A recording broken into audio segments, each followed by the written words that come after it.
In my role, I was not responsible for receiving any sort of request from the government. However, what I was privy to was my supervisors letting us know that we had received something along those lines or something of a request. And in that particular instance, I do remember hearing that we had received a request from the White House to make sure that we evaluated this tweet and that they wanted it to come down because it was a derogatory statement directed towards the president. They wanted it to come down. They made that request. To my recollection, yes. I thought that was an inappropriate action by a government official, let alone the White House.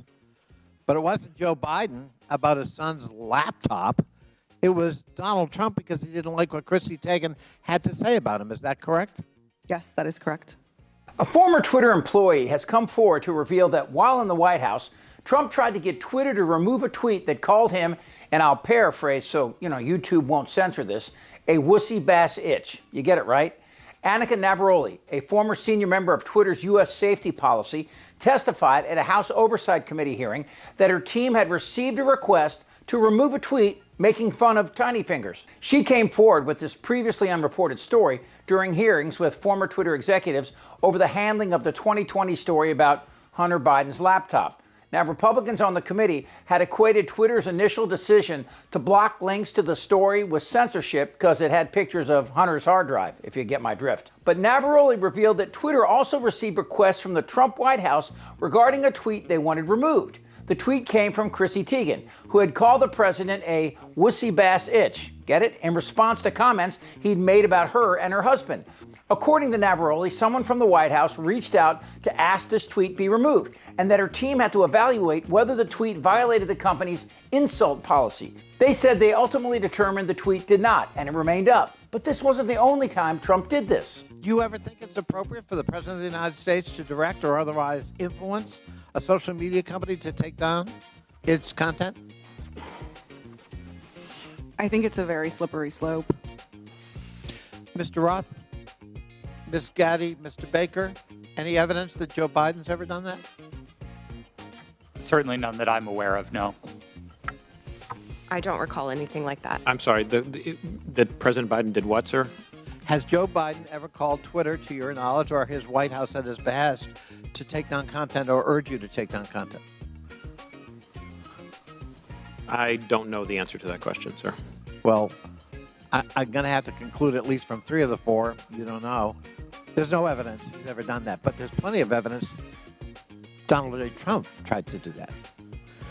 And if we're going to have a hearing about the misuse of social media and the intrusion of government in the content on social media, we've got an environment-rich target, but it's not Joe Biden.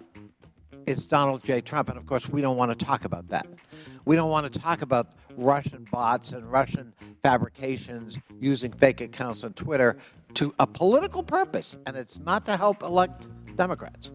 And we don't want to talk about 4 years of Donald Trump manipulating the truth and trying to manipulate social media and threaten it, or directly to try to shape it by taking down content because it was critical of him personally.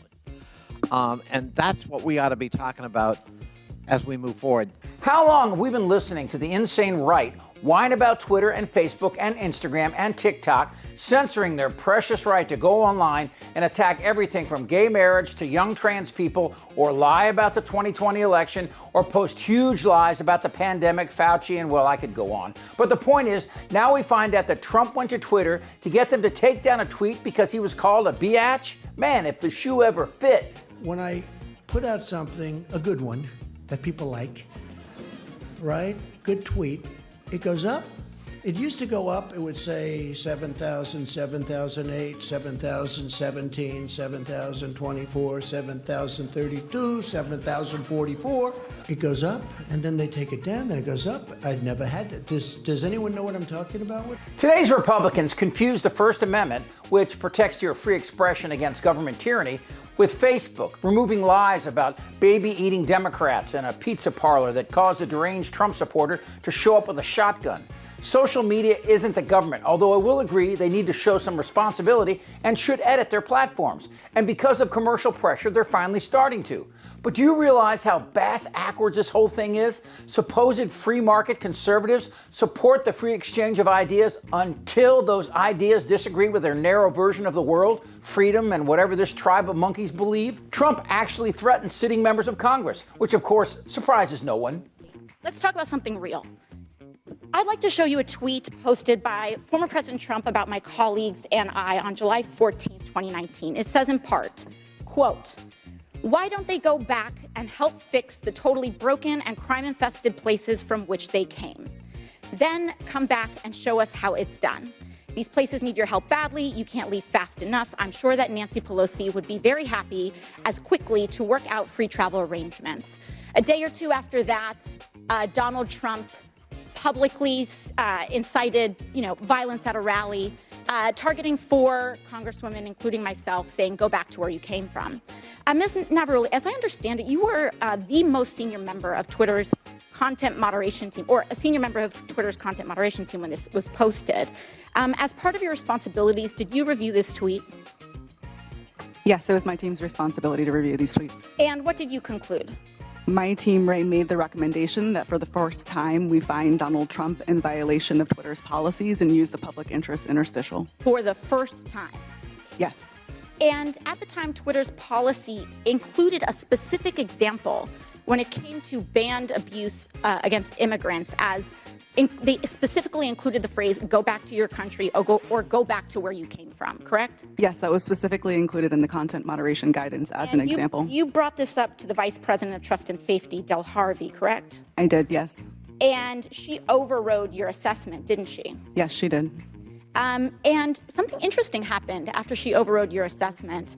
A day or two later, Twitter seemed to have changed their policies, didn't they? Yes, that trope, "go back to where you came from," was removed from the content moderation guidance as an example. So Twitter changed their own policy after the president violated it in order to potentially accommodate his tweet? Yes. Thank you. So much for bias against right wing on Twitter. This hearing wasn't the first time Congress heard from Navaroli. She previously spoke with the committee investigating the January 6th attack about her efforts to warn Twitter officials. Quote, "Twitter leadership bent and broke their own rules in order to protect some of the most dangerous speech on the platform." Look, I'm a progressive who finds himself rooting for social media to figure their stuff out without regulations from government, which would eventually go down the rabbit hole of an uber-conservative, theocratic group of white men. Madison's First Amendment was brilliant, but he couldn't have taken into context the likes of Trump, Jim Jordan, Miss Cracker Barrel, and the rest. They wield the First Amendment in the same manner they hijacked the Second, with a dire warning of dangerous consequences for anyone who disagrees. If you're watching this on YouTube right now, great. I've kept this clean so anyone can see the dangers Trump and his collection of wussy bass itches pose. They are cowards to the core and threaten the fabric of who we are and what we can become. Thanks for watching, and remember to subscribe and follow us on YouTube at Really American.